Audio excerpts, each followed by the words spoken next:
The awakening fleet. The starlight glinted off the massive hull of the HSS, defiant as it silently drifted through the outer reaches of the solar system.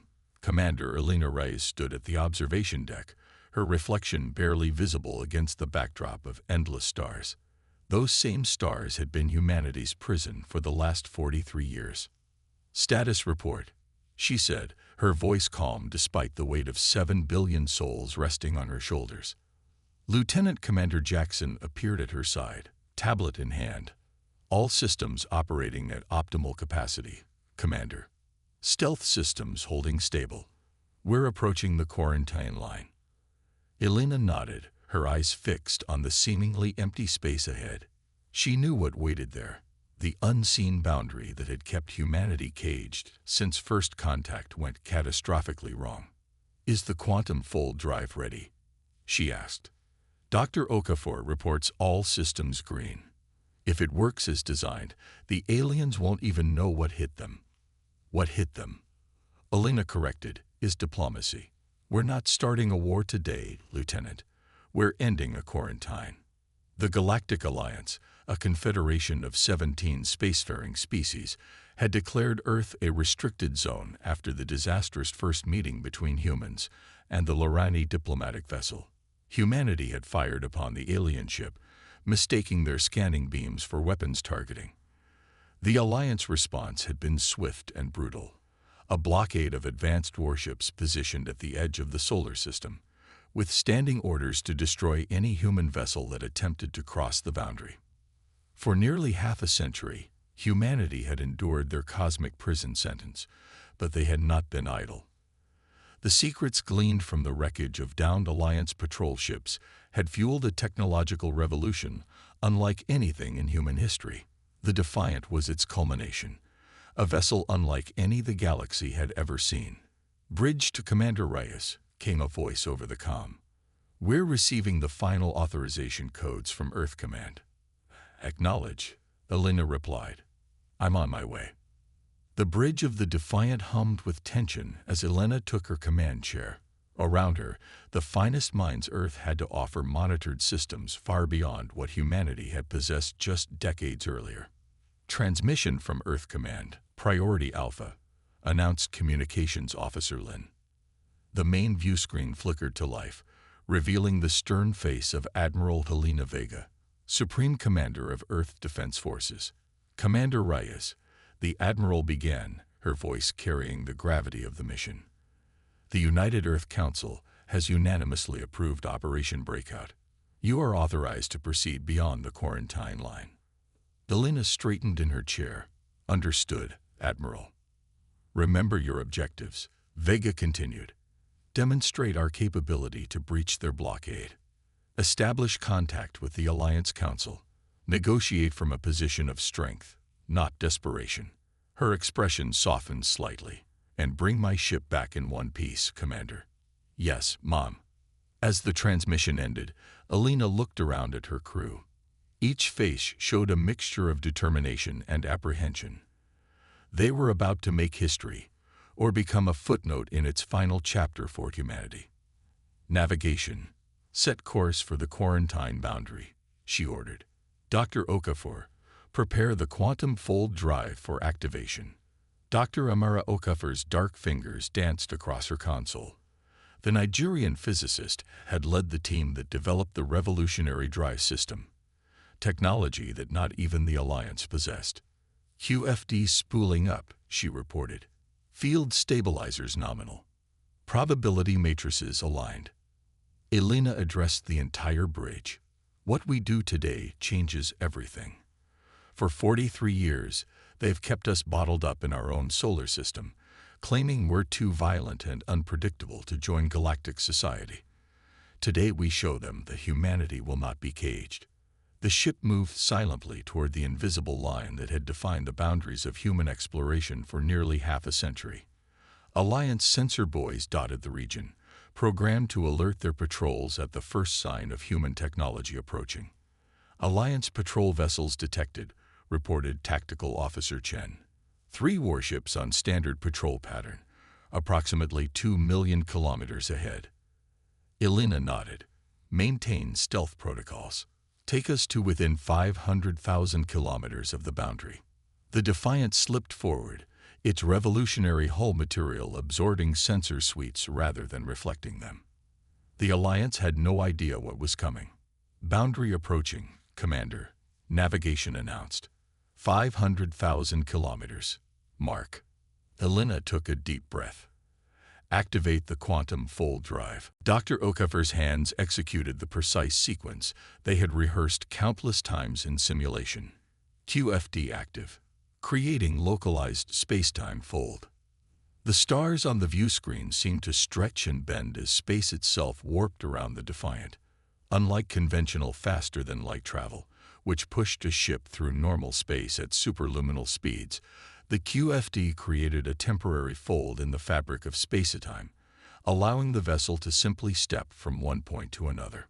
Fold stability at 97%, reported Okafor, her voice tight with concentration. Calculating exit coordinates. Elena gripped the arms of her command chair. This was the moment of truth. If the drive worked as designed, they would bypass the quarantine line entirely, appearing well beyond it without ever technically crossing the boundary. If it failed, the best they could hope for was a quick death as the Alliance warships reduced them to atomic particles. Fold complete in 3, 2, 1. The universe blinked. When it reappeared, the view screen showed a different starfield. The Alliance patrol ships were now behind them, still dutifully guarding a boundary that had just become meaningless. Position confirmed, Chen reported, unable to keep the excitement from his voice. We're 15 million kilometers beyond the quarantine line. A cheer went up from the bridge crew, quickly silenced by Elena's raised hand. We're not celebrating yet, she cautioned. Dr. Okafor, QFD status. Drive cooling down as expected. We can initiate another fold in approximately 20 minutes. Elena nodded. Good. Now we wait. It didn't take long. Within minutes, alarms blared across the bridge. Alliance vessels have detected us, Chen reported. They're moving to intercept. 5 warships on approach vector. Let them come, Elena said calmly. Open a channel when they're in range. The Alliance ships appeared on the view screen, sleek designs with the predatory look of vessels built for war. They arranged themselves in an attack formation, weapons ports visibly opening along their hulls. They're hailing us, Commander, Lin announced. On screen, the image shifted to show the bridge of the lead Alliance vessel. A tall, reptilian figure with iridescent scales stood in the center, eyes narrowed in what Elena assumed was surprise or anger. Human vessel, the alien commander hissed in surprisingly good English. You have violated the quarantine mandate established by Galactic Alliance decree. Power down your systems and prepare to be boarded. Elena rose from her chair, standing tall. I am Commander Elena Reyes of the Earth Defense Forces vessel Defiant. We have not violated your quarantine. We bypassed it entirely. This demonstration should make clear that your blockade is now obsolete. The alien scales rippled in what might have been agitation. Impossible. No known technology cold. Your known technology. Elena interrupted. Humanity has not been idle during our imprisonment. I request immediate communication with the Alliance Council. You are in no position to make demands. The alien commander snapped. You will surrender your vessel or face destruction. Helena smiled thinly. Look more closely at your sensor readings, Commander. What do they tell you about my ship? There was a pause as the alien conferred with someone off-screen.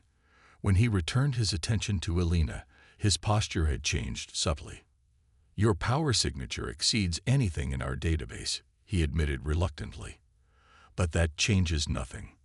The quarantine stands.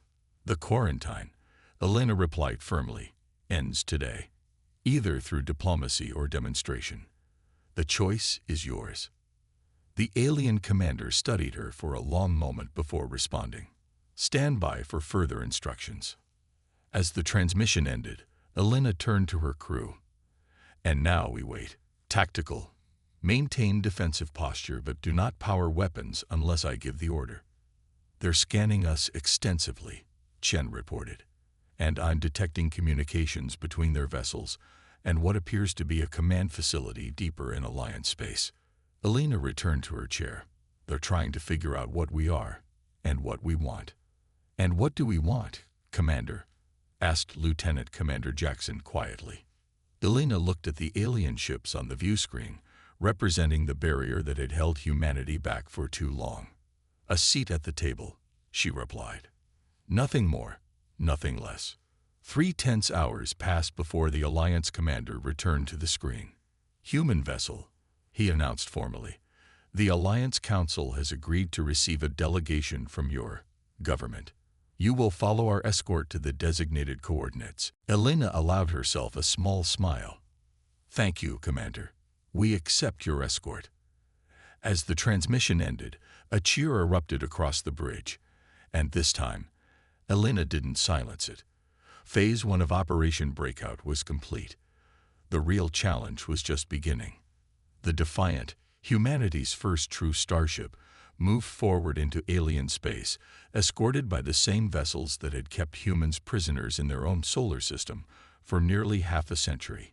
Today marked the beginning of a new era, one where humanity would reclaim its place among the stars.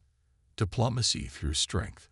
The journey to the Alliance Council station took 3 days by conventional drive. Elena could have used the quantum fold drive to arrive instantly, but strategic restraint was called for. Better to keep some capabilities in reserve. The Alliance station loomed before them, a massive structure of interconnected rings and spires that dwarfed even the largest constructions of Earth. It rotated slowly, creating artificial gravity for the 17 different species that made up the Galactic Alliance. Quite the welcome committee, remarked Jackson as the viewscreen displayed the dozens of warships positioned around the station. They're scared, Elena replied. Good. Fear breeds respect. Or aggression, cautioned Dr. Okafor from her station. Elena nodded, which is why we maintain a position of strength without appearing threatening. Have our diplomatic team prepare for transfer. The diplomatic team consisted of 5 individuals chosen for their expertise in various fields. Ambassador Wei Chen, Earth's most accomplished negotiator. Dr. Sophia Rodriguez, xenobiologist. General Marcus Thompson, military liaison. Dr. Kwame Nkrumah, physicist. And Dr. Fatima Al-Zarani, cultural anthropologist. Together, they represented the best of humanity's knowledge and capabilities. Commander, Lin called out, we're receiving docking instructions. Negative, Elena responded immediately. Inform them that Ambassador Chen and his team will shuttle over, but the Defiant maintains its current position. She wouldn't risk the ship being captured or sabotaged. There was a brief, tense exchange before the Alliance conceded. Within the hour, the diplomatic shuttle departed from the Defiance Bay, carrying humanity's representatives to face the species that had imprisoned them for decades. Now we wait, Elena told her crew, and remain ready for anything. The council chamber was vast, designed to accommodate beings of widely varying sizes and environmental needs. Ambassador Chen stood with his team at the center of the circular room, surrounded by representatives of 17 advanced civilizations. The air was thick with tension and the faint scent of alien biochemistries. Humanity stands before this council, not as supplicants. Chen began, his voice strong and clear, but as equals who have overcome the unjust quarantine imposed upon us. Murmurs rippled through the assembled aliens. A tall, elegant being with crystalline features rose from the central dais. High Chancellor Vorax of the Lorani, the dominant species within the Alliance. Unjust. The translator rendered the Chancellor's musical language into flat English. Your species fired upon a diplomatic vessel without provocation.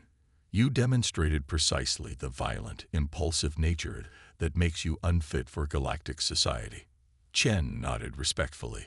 A misunderstanding born of fear and ignorance. We had no knowledge of your existence until a massive vessel appeared in our skies and began scanning our planet with unknown energy beams. We interpreted this as a prelude to attack. A primitive response, hissed a reptilian counselor. Perhaps, Chen conceded, but consider your own history.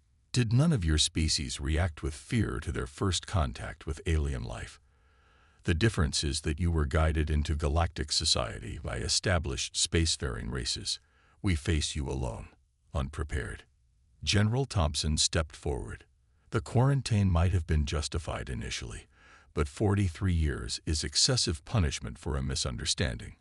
During this time, we have developed culturally and technologically. We have unified our planet under a single government. We have outgrown your containment, as demonstrated by your vessel's ability to bypass our quarantine entirely, observed another counselor, a being composed seemingly of living smoke, a capability we find concerning. Dr. Nkrumah addressed this directly. The quantum fold drive represents just one of many technological innovations we've developed independently. Given more time, we would have eventually developed traditional FTL travel and broken your blockade anyway. We simply found a different path. High Chancellor Vorax's crystalline features caught the light as he tilted his head. Your advancement is precisely what concerns us. A species that develops from primitive radio signals to space-time manipulation in less than a century is unprecedented. Your rate of technological growth surpasses even the Arcari, and they nearly destroyed themselves before reaching stability. We learn quickly, Dr. Al-Zarani said. It is both our greatest strength and our greatest vulnerability. We adapt, we innovate, we overcome. These qualities need not be threats. They could be valuable assets to your alliance. The council chamber filled with overlapping voices as the representatives debated among themselves. Finally, Chancellor Vorax raised a glittering appendage for silence. You speak of peace while arriving in a warship, he observed. You claim to seek cooperation while demonstrating technology that renders our defenses obsolete. These actions send mixed messages. Chen smiled diplomatically. We arrived in our most advanced vessel because it was the only way to ensure we would be heard. The Defiant may be capable of war, but we did not fire upon your ships despite provocation. We come seeking recognition, not conflict. Back on the Defiant, Alina watched the council proceedings via secure transmission. The debate had been raging for hours with little progress. They're stalling, she observed to her senior staff. Time to implement Phase 2. She opened a channel to the diplomatic team.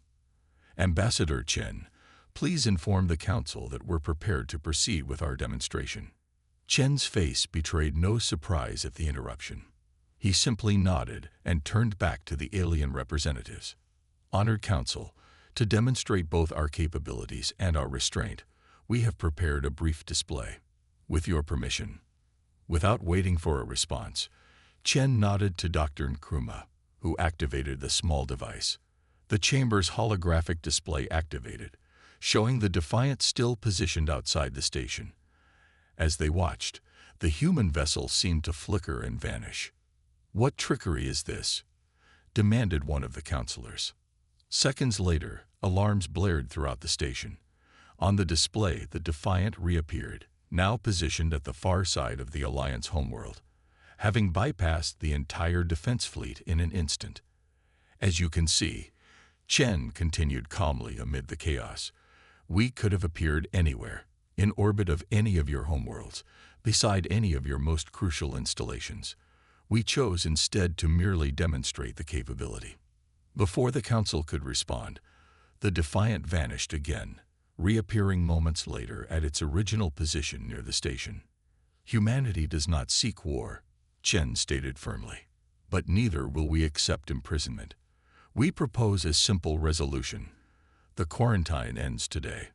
Earth joins the Alliance as a provisional member with full rights to peaceful exploration and trade.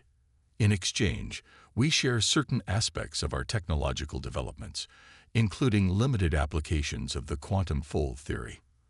The council chamber erupted in overlapping translations and outraged voices.